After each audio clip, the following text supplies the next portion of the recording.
이번 주가 이제 어버이 주일로 지금 보내게 되는데요. 특별히 말씀을 통해서 우리가 부모를 공경한다라는 것이 무엇인지, 공경받는 부모는 어떤 부모이며, 또 공경해야 하는 자녀의 자세는 어떠한지 말씀을 통해 나눠보고자 합니다. 장혜영 사모님이 이제 쓰신 책에 엄마의 기준이 아이의 수준을 만든다라는 책이 있습니다. 이 책의 내용을 보면은 좀 이런 구절이 나와요. 제가 한번 읽어드리겠습니다. 성경에는 자녀에 대한 원대한 꿈을 가진 부모들로 가득하다. 모세의 어머니 요게벳은 남자아이를 낳으면 모두 죽여야 하는 이집트의 법 앞에서도 목숨을 걸고 하나님이 주신 자녀에 대한 꿈을 잃지 않았다. 부모는 자녀에 대해 하나님이 주신 비전을 가져야 한다. 사명을 발견한 자녀는 절대로 인생을 허비하는 일이 없다. 자녀에게 꿈을 물어보는 부모는 너무나 많습니다. 저도 자주 물어봅니다. 너는 꿈이 뭐니? 근데 뭐 하루 단위로도 바뀌기도 하고 매일 바뀌기도 합니다. 자녀에게 꿈을 묻는 부모는 많지만 하나님이 자녀의 삶을 통해서 이루실 놀라운 계획과 비전을 알고자 기도하는 부모는 많지 않더라는 거예요. 예를 들면 하나님 우리 아들은 좀 이런 사람 되게 해주세요. 의사 만들어주세요. 변호사 만들어주세요. 판사 만들어주세요. 대통령 만들어주세요. 라고 기도는 하는데 하나님 내 아들을 향한 하나님의 뜻은 무엇입니까? 라고 이렇게 묻는 부모가 없다라는 것입니다. 자녀의 모든 것을 하나님께 맡긴다라는 그 입술의 고백이 그저 흩어지는 가벼운 말에 지나지 않도록 오늘 주님께 자녀의 꿈을 내려놓고 그분의 지혜를 구하는 시간이 되기를 주님의 이름으로 축원합니다. 오늘 본문의 말씀은 부모를 공경하는 것은 무엇인가 그 의미를 잘 나타내주고 있습니다. 또한 어떤 부모가 자녀에게 공경을 받을 것인가 그것을 또 나타내고 있습니다. 말씀을 통해 부모를 공경하는 자녀 그리고 공경받는 부모가 되기를 예수님의 이름으로 축복합니다. 자, 우리 첫 번째는요. 부모의 말을 청종해야 합니다. 우리 22절, 23절 말씀 함께 읽도록 하겠습니다. 시작. 너를 낳은 아비에게 청종하고 내 늙은 어미를 경히 여기지 말지니라. 진리를 사되 팔지는 말며 지혜와 훈계와 명철도 그리할지니라. 아멘. 자, 본문을 보시면은요. 너를 낳은 아비에게 청종하라 라고 말씀하고 있습니다. 아비의 말을 청종하라는 것은 순종의 의미예요. 순종하라는 것입니다. 아비에게 순종하라는 말씀입니다. 어찌 보면은 좀 우리나라는 조금 더 유리한 부분이 있는 것 같습니다. 굉장히 그 도덕적으로 부모 공경, 이 효를 중시 여기는 민족이다 보니까 이 말씀이 어렵지 않게 다가오지는 않습니다. 우리는 이 말씀을 그런데 자녀에게만 적용하시는 것 같아요. 그래서 너는 왜 아벨을 공경하라 하는데 부모의 말에 순종하지 않느냐라고 그렇게 꾸짖기도 합니다. 그러나 이 말씀 전체의 맥락을 보면 늙은 아비의 지혜로운 말이 있어야 된다는 것을 이야기하고 있습니다. 부모는 내가 자녀에게 가르치는 것이 세속적인지 성경적인지를 분별할 수 있어야 되는 거예요. 콩 심는데 사과가 나올 리가 없습니다. 돈을 좋아하는 부모 밑에는 돈을 좋아하는 자녀가 나올 수밖에 없는 것이에요.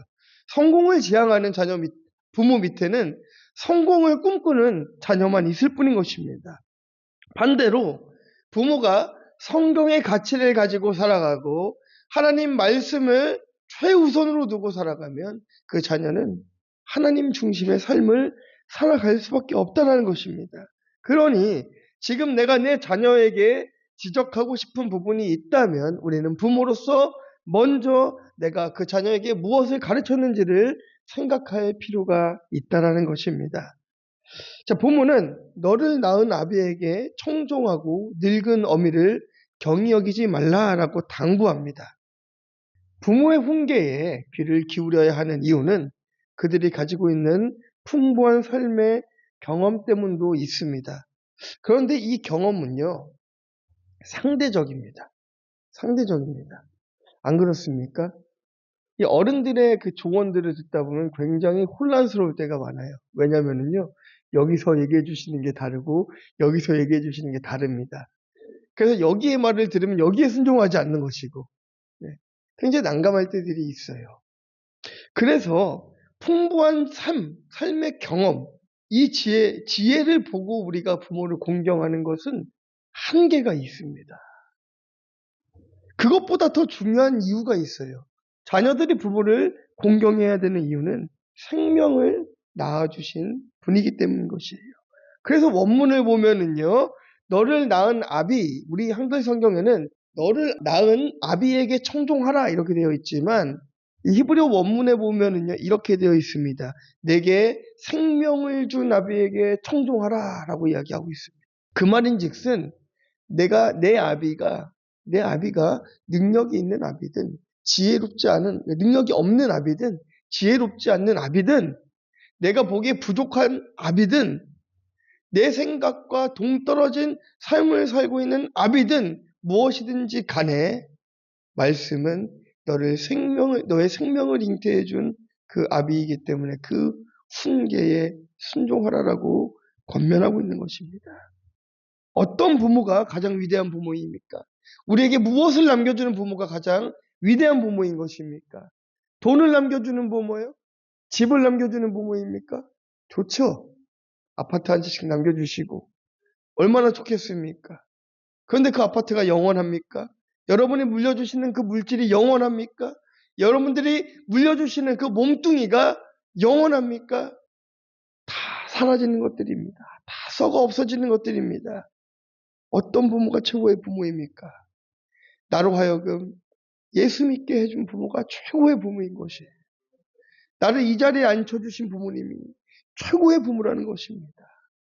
부모님의 어떠함 때문이 아니라 내가 그 부모님 때문에 이 자리에 있는 것만으로도 우리는 충분히 감사할 수 있어야 되는 것입니다. 세상에서 아무리 성공해도 예수를 모르면 그저 지옥행 열차를 빠르게 탈 뿐인 것입니다. 하지만 가난해도 성공하지 못하도 예수를 알고 예수를 믿는다면 영원한 삶이 보장된 천국행 열차를 탑승하게 해준 최고의 부모가 될 수 있는 것입니다. 그러니까 여러분 자녀들에게 뭔가 좋은 것 남겨주려고 노력하지 마시고 자녀들에게 신앙을 남겨주려고 노력하셨으면 좋겠습니다.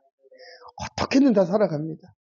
우리가 여기서 뭐 길어야 100년 사는 인생인데요. 조금 덜 먹고 살아가든 좀 더 먹고 살아가든 조금 잘 살든 좀 못 살든 얼마나 큰 의미가 있습니까? 우리의 자녀들이 여러분 같은 곳에서 만나야 되지 않겠습니까? 우리의 자녀들이 하나님을 믿고 천국 가는 은혜가 있어야 되지 않겠습니까? 신앙을 물려주는 부모가 되시기를 주님의 이름으로 축원합니다. 자, 본문에는 어미를 경히 여기지 말라라고 합니다. 그렇게 내 어미를 경히 여기지 말라라고 젊은이들을 충고하고 있습니다. 자, 잠언 30장 17절에는 또 이렇게 얘기하고 있어요. 말씀 보겠습니다. 시작. 아비를 조롱하며 어미 순종하기를 싫어하는 자의 눈은 골짜기의 까마귀에게 쪼이고 독수리 새끼에게 먹히리라. 아멘. 자, 무섭죠? 이 말씀은요, 부모를 경멸한 자식이 맞을 운명을 묘사하고 있습니다. 근데 그 결말이 너무나 처참합니다. 그러니까 성경은 부모 공경을 선택으로 놔두신 것이 아니라 부모를 공경하는 것이 하나님께 순종하는 것으로 말하고 있다는 것이에요. 부모가 자녀를 신앙으로 키우는 것이 마땅하다면 자녀는 부모님이 말씀하시면 감사로 들어야 합니다. 물론 말하는 것보다 듣는 것이 더 어렵기는 하겠죠. 들어주는 것이 얼마나 힘든 일인지 모릅니다. 힘들고 어렵지만 우리는 부모님의 말씀에 귀를 기울일 필요가 있습니다. 틀리다고 무시하지 말고 진지하게 들어야 됩니다. 세대가 달라서 말도 안 되는 소리라고 핀잔하지 말고 그냥 들으면 됩니다. 생산성이 없는 말씀이라 할지라도 경히 여기지 말고 진지하게 들어야 됩니다. 녹두리라도 좀 들어야 되는 것입니다. 들어줌이 효의 시작이라고 말씀은 이야기하고 있는 것입니다. 부모는 우리가 판단해야 될 대상이 아닙니다. 공경하고 청종하고 존경해야 될 대상인 것입니다. 여러분의 부모님을 판단하지 마십시오. 여러분의 부모님이 살아온 인생을 폄하하지 마십시오. 그 인생이 어떤 인생이든지 간에 우리가 이 자리에서 오늘 이 말씀을 듣고 있다면 여러분의 부모님은 성공한 부모님인 것입니다. 그러므로 부모들은 자녀들의 신앙으로 양육하고 자녀들은 부모님의 인생을 함부로 평가하지 않기를 바랍니다. 우리를 이 자리에 있게 해주신 부모가 최고의 부모임을 고백하는 여러분들 되시기를 주님의 이름으로 축원합니다. 적용 질문 드립니다. 나는 부모님의 말을 청종하고 있습니까? 내가 옳다 하며 부모를 무시하고 부모님의 인생을 평가하고 있지는 않습니까? 자, 우리 두 번째는요. 내 부모를 즐겁게 해야 합니다. 자, 24절, 25절 말씀 함께 읽겠습니다. 의인의 아비는 크게 즐거울 것이요 지혜로운 자식을 낳은 자는 그로 말미암아 즐거울 것이니라. 내 부모를 즐겁게 하며 너를 낳은 어미를 기쁘게 하라. 아멘. 제가 아는 한 집사님 자녀가 이제 작년에 이제 대기업에 이제 취직을 했답니다. 그래서 집안이 막 경사가 난 거예요. 야, 이제 우리 아들이 이제 고생할 일이 없겠구나. 그때까지는 좋으셨습니다. 근데 시간이 조금 지나니까 이 아들이 교회를 안 가요.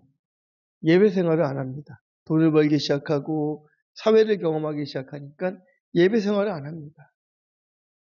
부모를 즐겁게 할 수 있는 방법이 여러분 무엇이 있겠습니까? 무엇일까요? 그것은 바로 자녀가 거룩한 삶을 살아가는 것입니다. 구별된 삶을 살아가는 것입니다. 그러니 부모에게 최고의 기쁨은 내 자녀가 믿음 안에 살아가는 것이 가장 큰 기쁨인 것입니다. 재산을 물려주는 부모는 많지만 거룩을 물려주는 부모는 많지 않아요. 그렇지 않습니까? 자녀들이 참 그게 어렵습니다. 저 총명이도 와 있는데요. 꼭 부모를 떠나 대학을 멀리 가면 교회를 잘 안 가요. 그치 총명아? 힘들지. 그런데 이상하게도요. 부모가 거룩하게 말씀으로 살아가면요. 그 자녀 안에 예배에 대한 부담이 있어요. 그래서 그거를 막 푸시하고 정죄하고 너 왜 예배 안 가니? 막 이렇게 하실 필요가 없습니다. 알아서 스스로 찔려서 나중에 갑니다. 그날이 옵니다. 왜냐하면 부모가 그렇게 살았기 때문인 거예요. 그 열매는 반드시 선한 열매로 나타날 수밖에 없습니다. 최고의 재산은 거룩입니다. 부모가 물려줄 수 있는 최고의 재산은 거룩이고 자녀가 부모를 기쁘시게 할 수 있는 최고의 재산은 내가 세상과 구별된 거룩한 삶을 살아가는 것입니다. 우리는 자녀들에게 도덕을 많이 가르치죠. 거짓말하면 안 되고 도둑질하면 안 되고 어려서부터 정직해야 되고 막 가르칩니다. 그런데 정작 거룩을 가르치지 않아요. 자녀가 잘 되는 비법은 뭐 돈을 줘서라도 어떻게 해서든 가르치려고 애씁니다. 그런데 자녀가 잘 되는 비법은 그런 곳에 있지 않고 거룩함에 있음을 깨달아야 될 줄 믿습니다. 거룩한 자들은 세상을 향해 가지 않고 예수께 향해, 예수님을 향해 가고 있기 때문에 그 인생은 성공한 인생인 것이에요. 우리가 거룩을 가르친다는 것이 무엇입니까? 그것이 로마서에 나와 있습니다. 말씀 읽어보도록 하겠습니다. 육신을 따르는 자는 육신의 일을, 영을 따르는 자는 영의 일을 생각하나니 육신의 생각은 사망이요 영의 생각은 생명과 평안이니라. 육신의 일이 아닌 영의 일을 가르치라고 하는데 이것도 좀 추상적이고 좀 어려워 보여요. 그래서 사도 바울이 조금 더 친절하게 그렇다면 거룩한 삶이 무엇이냐 이것을 로마서 12장에 또 기록해놨습니다. 함께 보도록 하겠습니다. 시작. 그러므로 형제들아 내가 하나님의 모든 자비하심으로 너희를 권하노니 너희 몸을 하나님이 기뻐하시는 거룩한 산제물로 드리라. 이는 너희가 드릴 영적 예배니라. 너희는 이 세대를 본받지 말고 오직 마음을 새롭게 함으로 변화를 받아 하나님의 선하시고 기뻐하시고 온전하신 뜻이 무엇인지 분별하도록 하라. 아멘. 자녀들에게 가르쳐야 되는 거룩은 영적 예배라는 것이에요. 세대를 본받지 않는 것이 무엇인가? 변질되지 않고 변화되는 것이 무엇인가? 하나님께서 기뻐하시는 것이 무엇인가? 이것을 가르치는 것이 거룩이고 이렇게 거룩을 아는 자녀들은 부모를 기쁘게 할 수가 있는 것입니다. 거룩을 아는 자녀들은 하나님을 경외하는 법을 알고 하나님을 경외하는 법을 아는 자녀들은 부모를 공경할 수 있다라는 것이죠. 그러니 하나님께서는 부모 공경을 계명으로 정하지 않으셨습니까? 단순하게 도덕적으로 예의로서 이것을 정해놓은 것이 아니라 계명으로서 말씀하신 거예요. 레위기에 보니까요, 이런 말씀이 있습니다. 조금 무서우니까 좀 긴장하고 읽어보세요. 레위기 24장 15절 16절입니다. 너는 이스라엘 자손에게 말하여 이르라.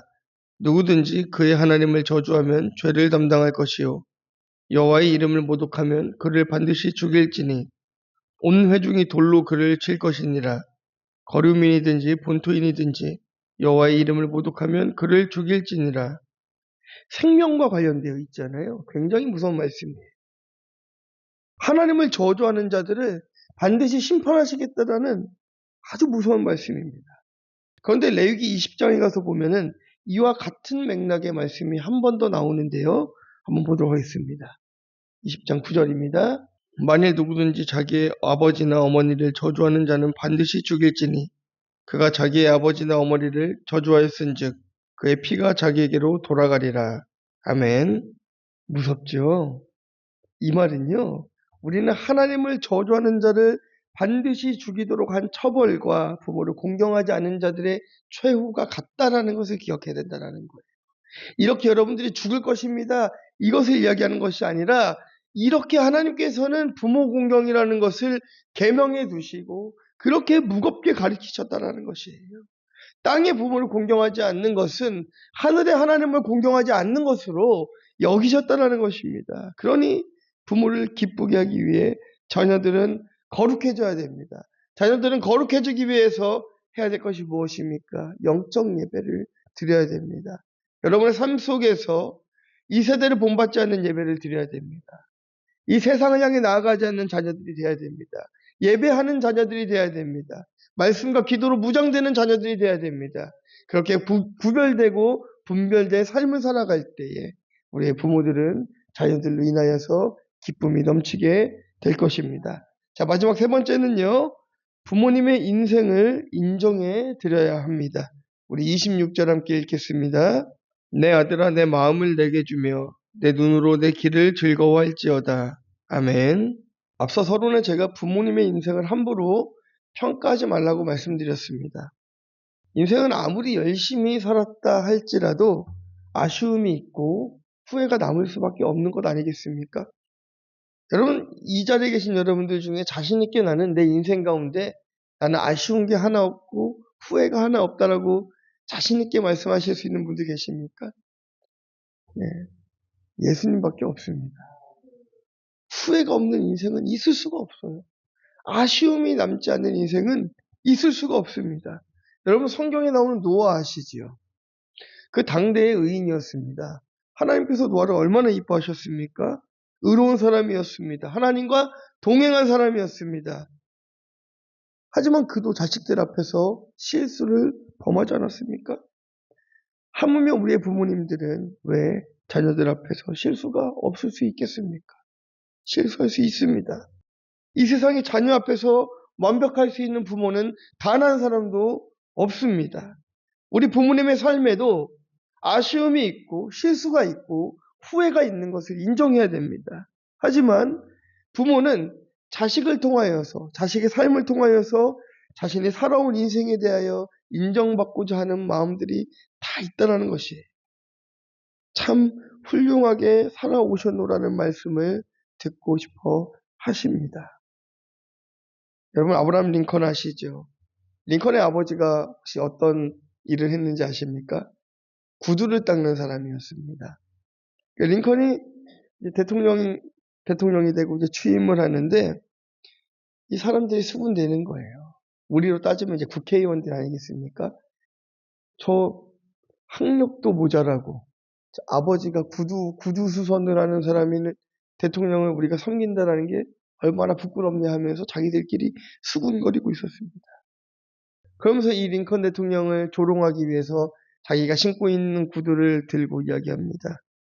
이 구두도 당신 아버지가 만든 것입니다. 이렇게 조롱하기 시작하는 거예요. 그때 링컨이 이렇게 대답합니다. 의원님, 대단히 감사합니다.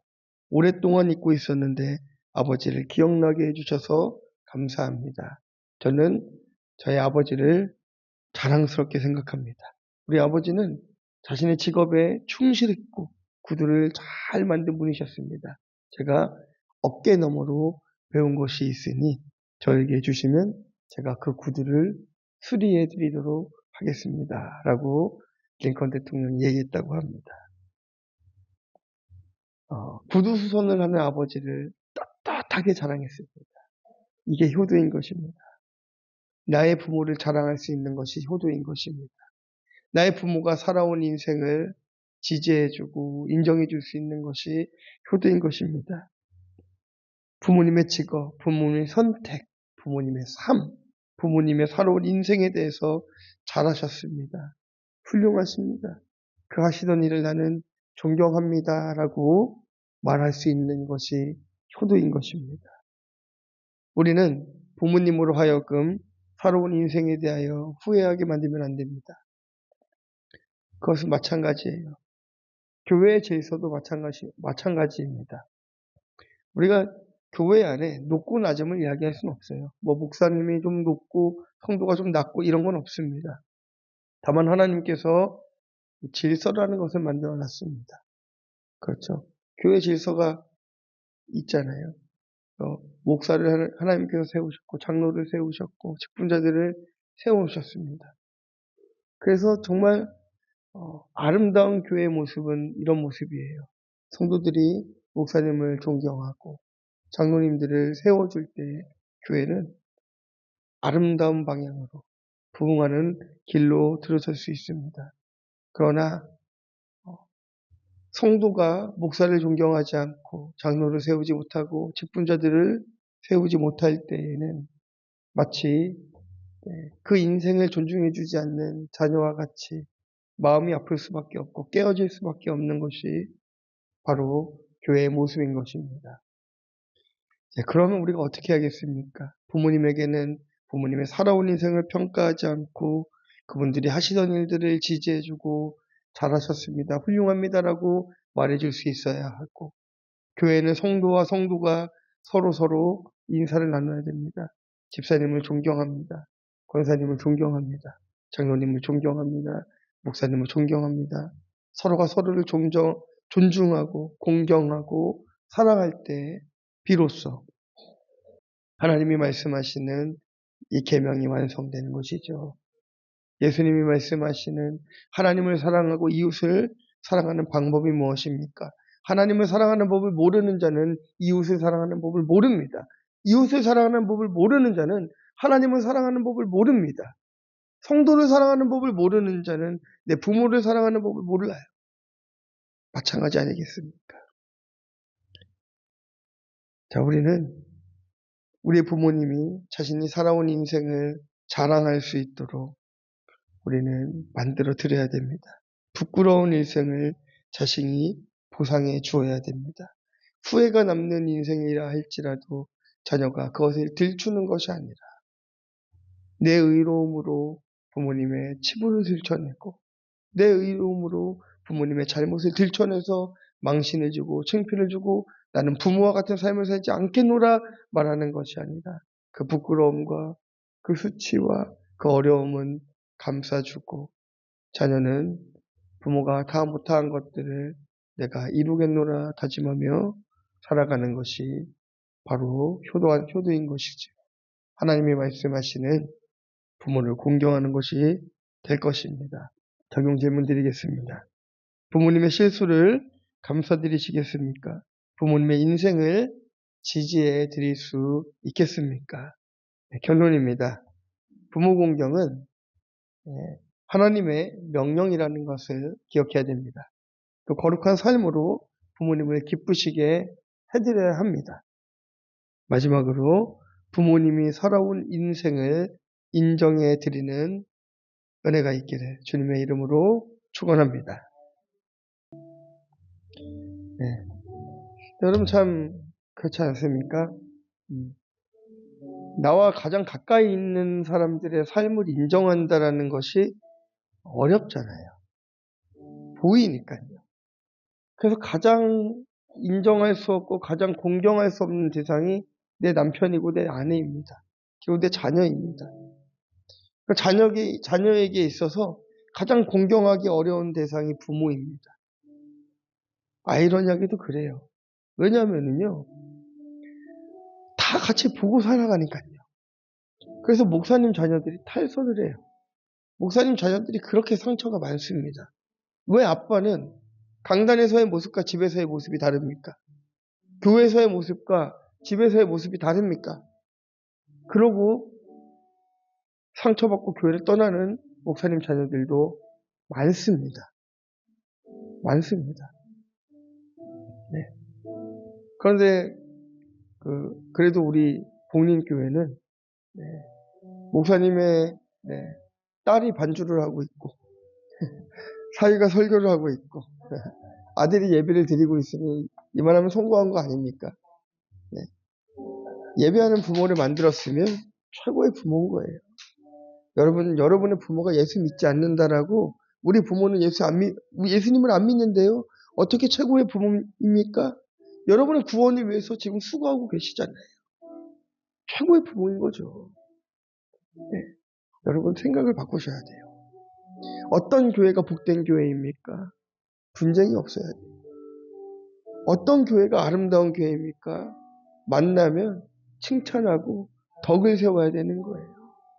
만나면 이간질하고 저 사람은 이게 잘못됐고 이 사람은 이게 잘못됐고 이래서 안 되고 저래도 안 되고 이게 아름다운 교회가 아닙니다. 부족하지만 내가 채워줘야지. 안 되지만 내가 가서 기도해줘야지. 어렵지만 내가 가서 먼저 말 걸어줘야지. 이게 아름다운 교회인 것입니다.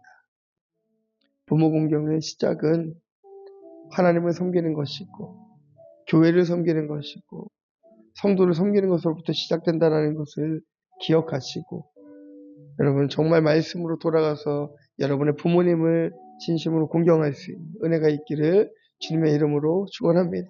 자, 우리 한번 잠깐 기도하도록 하겠습니다. 오늘 좀 제가 기도할게요. 주님 감사합니다. 주님 우리 성도님들 살아온 인생을 주님 존중하고 존경합니다. 어떤 삶을 살았던지 간에 주님 후회가 있는 삶을 살았다 할지라도 주님 그 삶을 인정하고 우리가 기도하기를 원합니다. 내 생각과 다른 뜻을 품고 살아간다 할지라도 내 뜻과 다른 결정을 한다 할지라도 주님 우리가 성도를 공경하고 서로를 감싸고 아낄 수 있는 은혜를 더하여 주시옵소서. 서로의 치부를 드러내지 않고 서로를 공격하는 것이 아니라 공경할 수 있는 귀한 은혜가 임하게 하여 주시고 그러므로 하나님의 교회가 든든히 서게 하여 주시옵소서. 가정이 바로 서게 하여 주시옵소서. 하나님 보시기에 합당한 가정으로 주님 보시기에 아름다운 교회로 주님 서로 사랑하는 교회로 세워 주시옵소서. 감사드리며 예수님의 이름으로 기도드립니다. 아멘.